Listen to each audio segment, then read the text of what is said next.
What's going on, everybody? The Germ here. Very excited for today's event. We're in Boston, Massachusetts at PAX East. This is a convention I look forward to all year. It's all going to be about video games, software, and all kinds of awesome and fun things. So let's go downstairs and go check it out. Atari. When is the last time you've seen that logo? I'm going to go check out and see what Atari's doing. Alright guys, we are now at a booth I didn't expect to see here, Atari. This is crazy. And David, you are with Atari? I am with Atari. So what are you guys doing here? So this is, I think, our third year in a row at PAX East. Really? Yeah, we've really upped our game going to shows. We both go to modern shows like PAX East and Gamescom, but you also see us at shows like Midwest Gaming Classic and PRG Portland, which are more retro. Oh, I would love to get out there to the West Coast, man. That would be fun. So, I know Atari from the old days. I know there are a lot of classic fans of these Atari games. I didn't love the older systems, to be perfectly honest. I do love the Lynx and the Jaguar, though. It's very at the end of Atari's reign. And I see you guys got a lot of stuff coming out. And one of the things I saw, I love this game. I love this pinball machine. And I played Roller Coaster Tycoon so much. Can you tell me about Roller Coaster Tycoon? So Roller Coaster Tycoon is a franchise that Atari's been managing for a while. We've gotten really, really active with it over the last couple of years. One of the things we're trying to do is make sure that the games are accessible on every platform. So what you're holding is the latest port of Roller Coaster Tycoon Classic, which is the OG great game to Switch. We brought RCT3 into the family, and we're bringing that game to Xbox and PlayStation. We're bringing a lot of the RCT games out on. This is the Chris Sawyer game. Yeah, the Chris Sawyer game. So, you know, you're talking about a game that celebrated, I think, its 25th or 35th anniversary, over the last year. And we've just been putting a ton of energy into it. So many people grew up playing it. Yes. People stop me all the time and go, oh my God, I still play that. Like, I dedicate a month a year to play. Yeah, that's right. It's a great game, and you're going to see even more coming from us in the next couple of years around that IP. It's just so fun. And, you know, we've also got Roller Coaster Tycoon Touch, which is a mobile game. And Classic is on mobile, and both of those do really, really well. Content's constantly updating all the time. So if you're a fan of Roller Coaster Tycoon, there's no place you can't find it. So is this available in, I know this was a distribution title through Limited Run Games. Is this available anywhere else? No, that's not an this wasn't title. No, so the difference. So Roller Coaster Tycoon, the Classic for Switch, is available actually. It's mass retail, so you can find it at Atari.com, Amazon. You can find it at game stores across Europe, Target, Walmart, things like that. It's really broadly distributed, which is one of the things that Atari actually has gotten really, really good at. Is physical. Yes. We love it. A lot of people have stepped away from it. We think it's great. It's a great way. We know collectors love a physical edition. So whenever we can, we make physical. Now, one other question I have about that particular game. One of the things that needs to be done, or I feel like needs to be done, I don't know if you know where I'm going with this. So the Switch 2 is coming out just about a month away, and they are going to have mouse controls. Is that an option that's going to be available for the Roller Coaster Tycoon? Do you know? So it's really interesting that we went out and worked with a partner of ours named Graphite Lab out of St. Louis. And they did a phenomenal job of taking keyboard and mouse and mapping it to controller-based controls for the Switch. It's going to be really funny now if we have to go back. But I'm not an engineer, but I would think adding keyboard and mouse control back into the game for a Switch 2 version would be relatively light work. That would be exciting. Yeah, it would be relatively light work. That's how the game started, so, you know, I would be surprised. But once again, I'm no engineer, and I might get kicked in the shins by our producers. Sure. But, you know, listen, supporting the new features that are going to be in Switch 2, of course, will be a priority for us at some point. It's early days now. Much the same way with the PS5, we go out of our way to make sure that we're taking advantage of the unique features that they have, particularly with their controller. We're leaning into PSVR 2, which we do with all the Jeff Fincher titles, for example. So yeah, I mean, it's part of the relationship with the first-party consoles, but also, you know, the fans like to see you try and, you know, stretch the games into those areas as well.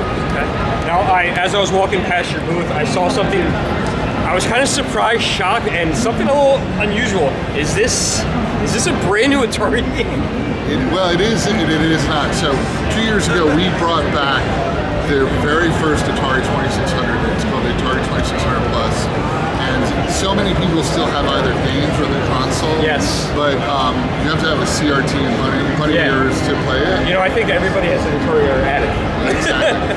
So we brought it back and we rebuilt a new one, but that goes out to HDMI. Okay, wow. It's super crisp. It looks amazing, and then and it's been doing really, really well. Now, does that new Atari play the old games and the new game? Wow. Everything we make is forward and backward compatible. Oh, wow. So we brought back paddles. We have a wireless joystick, so you don't have to sit right in front of the TV. Now you got these big 60-inch TVs and a short cord for your joystick.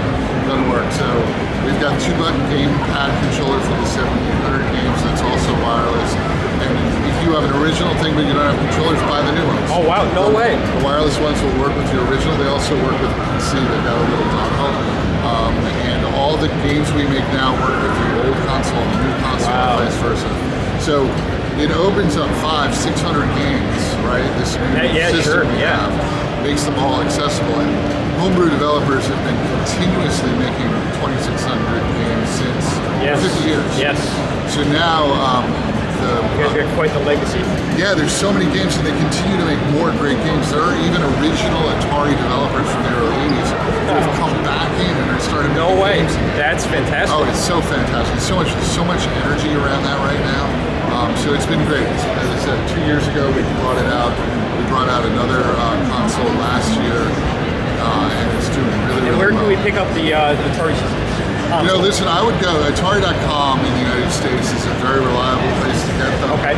You'll also find it on Amazon, and internationally you'll find it on Amazon and in a number of local game stores, everything from game to, I can't remember the name of all the international retailers. Sure, it's pretty broadly available. Okay. And we've got some new hardware announcements that we're going to be making towards the end of the summer, so there's even more coming.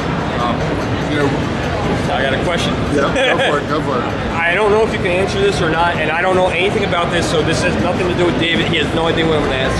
You want a Jaguar? Yes! What do you mean, of course I know what you're going to ask me? I have a Jaguar console. I actually own a Jaguar and I own a Lynx system. Yeah. However, one of the things I would like to see is some new Jaguar games.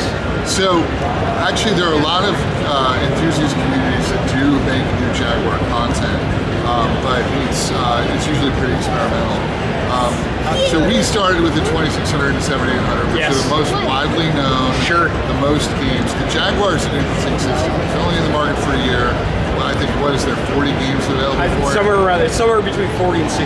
Yeah, and it's got a very unique controller. It's got a number pad. Yep. It's kind of So what I will say is with the Jaguar and the Lynx, we're always talking about it. It was never going to be first on the list because it didn't make sense. Right. Recently, last year, we acquired the Television brand. Okay. And pretty much almost all of their games. That system requires a keypad too. So I could see, I'm not sure what's going to happen, but you're going to see more energy around keypad-based controllers. And if there's a time that it makes sense for us to have a Jaguar console, we'll do it. But we will also, and this is what we've been doing with 5200 games, is porting them to the 7800, right? The 7800 is pretty advanced graphics. We have Tiger Heli on demo here. It looks fantastic. So we've been working with homebrew developers to port 5200 games to the 7800. Our Studio Digital Eclipse put a bunch of Jaguar games on Atari. I actually own that. Yeah. So where we don't solve it with hardware, we'll solve it by porting. But you never know with the Jaguar hardware. Jaguar and Lynx, like it would be so much fun to bring out a new Lynx. Right now, oh my God, that would be amazing. With what's going on with handhelds are becoming real popular right now. Oh yeah. The flip side of it is that, you know, with tariffs at 145%. Yes, I know, that's a tough. You know, I don't think you're going to see too many people greenlighting new hardware, but it's something that's always on our minds. It's something we discuss. One way or another, we're going to try and make sure those Jaguar games are accessible. It's kind of a, people talk about game preservation. It is a big thing for us. We own Moby Games, which is the sort of authoritative database for game information. we try and bring as many of the games that we own back so that people can play them. Sure. But sometimes it's the original cartridge, sometimes it's a port, sometimes it's a PC game. And for us, preservation means you can play it. Yes, absolutely. It's no, if it's sitting in a vault somewhere, it's quasi-preservation. I don't want to always connect to the internet. I want to be able to put my cartridge in, whether it's a Switch or an Atari console, and I want to be able to fire it up and play. Yeah. I don't want to have to connect to the internet, because what if I don't have any internet? So we try and meet players where they are, and we can't do everything, but in the order that makes sense, we're doing as much as we can. We're having a lot of fun with it too. Terrific. Well, David, I really appreciate your time. I know it's valuable here at PAX. Oh, my pleasure. Awesome job. Keep up what you guys are doing. Thank you so much. Oh, thanks so much. I really appreciate it, actually. The feedback is one of the reasons we come to the shows, and it's great talking to you. Awesome. Thank you. We are still at the Atari booth where everybody is taller than me. So tell everybody you're like 8'5". This is Brad. Brad is with the Atari team as well. But Brad, you're on a different side of the Atari side. Yeah, so we're a partnership with Atari. Our company's Allen One, and we've partnered to create these beautiful arcade cabinets you see behind us. And for the Recharge series, Reborn Classics. Okay, so how many games are available for these right now? So currently there's 2. There's Asteroids and Missile Command. There's 10 in the pipeline. So. Oh, really? Wow. So if I wanted to buy one of these games, a lot of you guys know I own arcade games, I own pinball machines. If I want to purchase one of these games, could I buy one? Yeah, you can. I can? You can purchase it at Atari.com through various distributors all across the country. Oh, that's interesting. And what about, a lot of people don't have room for these machines, they're expensive. Is there a place where they can go and play them? Yeah, check out your local arcade bars, check out your local free play arcades. We're starting to get the Asteroids more widespread. Missile Command's brand new this month. Oh, really? Oh, we're gonna definitely check that one out. What about like Dave & Buster's, the big arcades, Round 1, anything like that? Yeah, so we do have some out in locations like that. They'll be different than what you see behind me. They're a deluxe version with a 55-inch screen. Oh, really? Large format. Okay, cool. I look forward to playing them. I'm actually, after we get done with the interview, I'm gonna go play at least Missile Command. Brad, thank you for your time. I really appreciate it. Cool product. Thank you so much. First off, I gotta say, I love the button layout over here. We got the old classic buttons. That's cool. Alright, this has been a long time. Alright, we're gonna do a 2-player version with Brad because I suck. Alright, Brad, how do you play 2 players? Alright, classic start button. Alright, do it. We're going in. So one thing, these QR codes we found in app for Major League Esports where you can enjoy track your progress. Okay. But the beautiful thing is there's 256 ways to get to this game, so you can start where you left off every time you play. Oh no. Alright, you're probably pretty good at this, so. Alright, I think I got it down now. Go back in the beginning. Give you one more trial run, and it's advanced. Oh, well.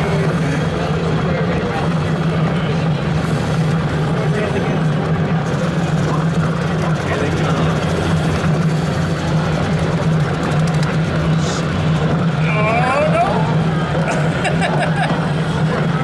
Try not to get hit. Try not to get hit.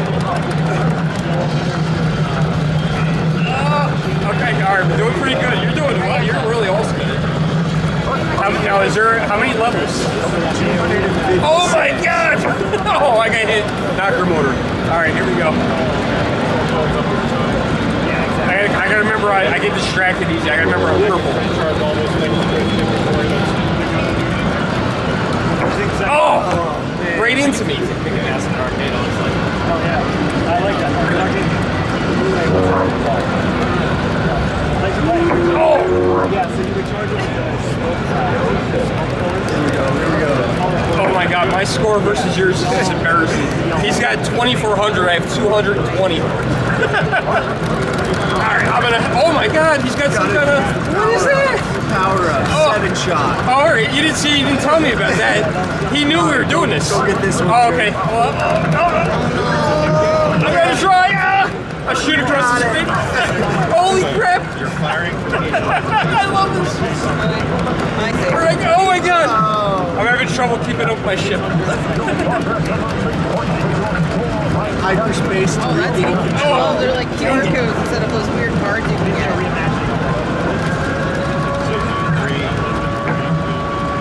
I'm not doing good, guys. Now, does your score reset every time you die? Is that what happens? So you've actually lost all your lives and jumped back in. Okay, don't tell them that. I thought I was the yellow ship. I was like, I was doing so well.